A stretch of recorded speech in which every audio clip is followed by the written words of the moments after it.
नमस्कार, मेरे चैनल पर आप सभी का हार्दिक स्वागत है। मित्रों, आज है गंगा सप्तमी। गंगा सप्तमी बैसाख मास की सप्तमी तिथि को मनाई जाती है और गंगा शब्द सुनते ही हमारे मन में एक पवित्र अनुभूति का संचार होता है।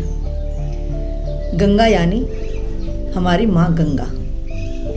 गंगा सप्तमी हमारे यहाँ एक त्योहार के रूप में मनाई जाती है। इसे हम गंगा पूजन या गंगा जयंती के नाम से भी जानते हैं। माना जाता है इस दिन धरती पर माँ गंगा का अवतरण हुआ था। गंगा नदी हमारे भारत की प्रमुख नदियों में से एक है और यह हमारी एक अमूल्य निधि भी कही जा सकती है। यह गंगा नदी कई नामों से भी जानी जाती है, जैसे अलकनंदा, मंदाकिनी, जाह्नवी, भागीरथी इत्यादि। माँ गंगा का धरती पर आने के पीछे कई कथाएं प्रचलित हैं। एक कथा के अनुसार माँ गंगा का जन्म ब्रह्मा जी के कमंडल से हुआ था। ऐसे ही एक कथा के अनुसार विष्णु जी के अंगूठे से माँ गंगा का जन्म माना जाता है। लेकिन सबसे अधिक प्रचलित कथा भगीरथ कथा है। कहते हैं एक समय सूर्यवंशी राजा सगर के मन में अश्वमेध यज्ञ करने का विचार आया और अश्वमेध यज्ञ के बारे में कहा जाता है कि जो 100 यज्ञ पूरे कर लेता है उसे स्वर्ग की प्राप्ति होती है।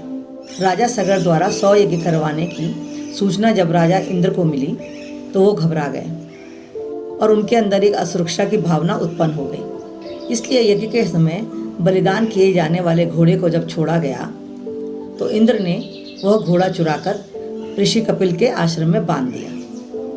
राजा के 60,000 पुत्र जब घोड़े को खोजते खोजते ऋषि कपिल के आश्रम में पहुंचे तो उन्होंने ऋषि के आश्रम में घोड़े के बंधे होने की सूचना राजा को दी।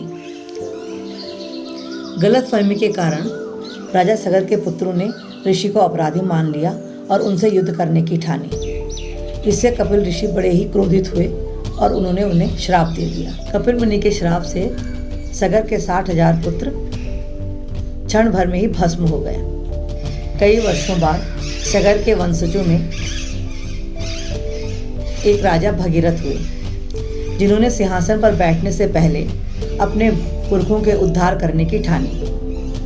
भगीरथ ने हिमालय पर जाकर कठोर तपस्या की और उनकी कठोर तपस्या से ब्रह्मदेव प्रसन्न हुए और उनसे वरदान मांगने को कहा। राजा भगीरथ ने अपने पूर्वजों के उद्धार के लिए गंगा को धरती पर भेजने का वरदान मांगा। ब्रह्मदेव ने वरदान तो दे दिया, लेकिन साथ ही यह भी कहा कि गंगा के वेग से धरती पर प्रलय की स्थिति उत्पन्न हो सकती है और गंगा के वेग को देवों के देव महादेव जी ही संभाल सकते हैं। इसलिए वह महादेव जी की तपस्या करके उन्हें प्रसन्न करें। राजा भगीरथ ने फिर से कठोर तपस्या शुरू की और महादेव जी को प्रसन्न करने की ठानी। कई वर्षों तक तपस्या करने के बाद महादेव जी प्रसन्न हुए और उन्हें वरदान मांगने को कहा। गंगा को धरती पर लाने का वरदान भगीरथ जी ने महादेव जी से भी मांगा। साथ ही उनके वेग को शांत करने की प्रार्थना भी की। महादेव जी इसके लिए राजी हो गए और जब गंगा जी धरती की ओर प्रवाहित हुई तो महादेव जी ने गंगा को अपनी जटाओं में समेट लिया। महादेव जी के शीश पर पांव रखते ही गंगा का वेग धीमा हो गया। कहते हैं महादेव जी की एक बाल से माँ गंगा धरती पर अवतरित हुई और भगीरथ जी के पूर्वजों का उद्धार किया। इस दिन भगीरथ जी ने अपने पूर्वजों को श्राप से मुक्ति दिलाई थी। तभी से यह दिन गंगा सप्तमी के रूप में मनाई जाने लगा। गंगा नदी को माँ गंगा इसलिए भी कहा जाता है कि जिस तरह माँ अपने बच्चे की सारी गलतियाँ माफ़ करके उसे सीने से लगा लेती है, उसी तरह गंगा नदी में स्नान करने से हमारे सारे पाप धुल जाते हैं और हमें कष्टों से मुक्ति मिलती है।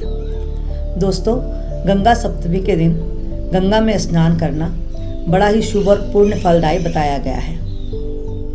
इस दिन दूर दूर से लोग गंगा के घाटों पर स्नान करने के लिए आते हैं।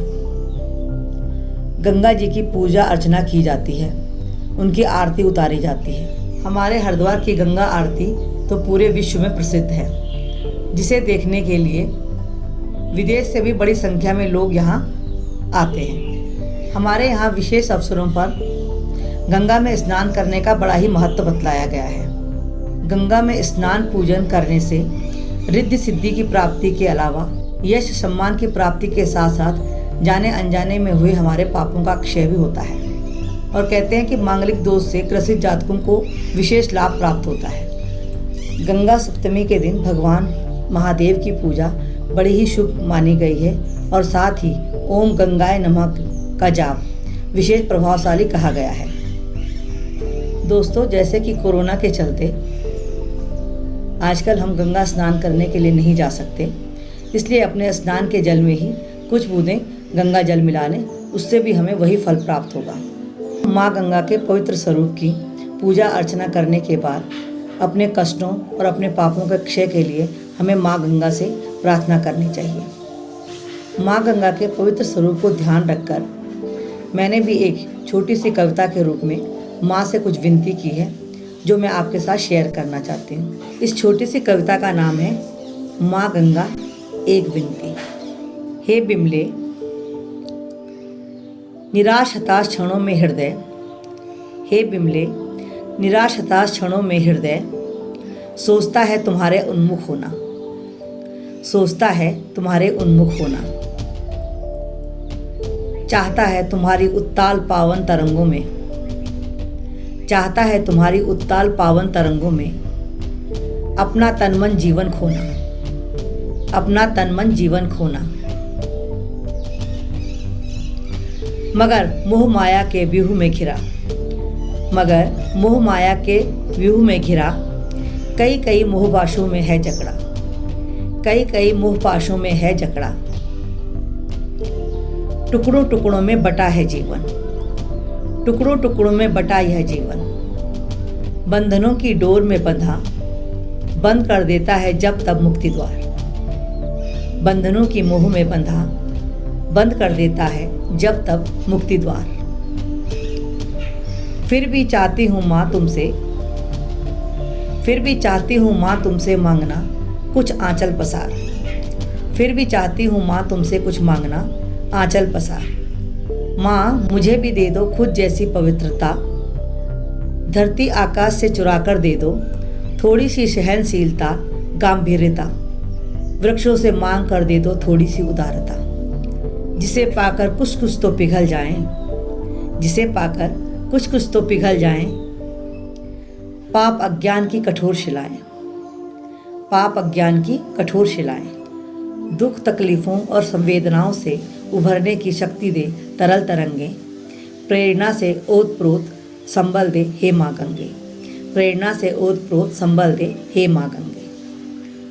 तो दर्शकों, यह थी मेरी छोटी सी कविता जो माँ गंगा को समर्पित है। आशा है आपको अच्छी लगी होगी। गंगा सप्तमी के अवसर पर माँ गंगा का यह छोटा सा चित्रण और माँ गंगा को समर्पित यह कविता आपको कैसी लगी कमेंट्स कीजिए, शेयर कीजिए, लाइक कीजिए और अगर अच्छी लगी हो तो मेरे चैनल को सब्सक्राइब भी कीजिए। सेफ रहिए, सुरक्षित रहिए और अपना ध्यान रखिए। नमस्कार।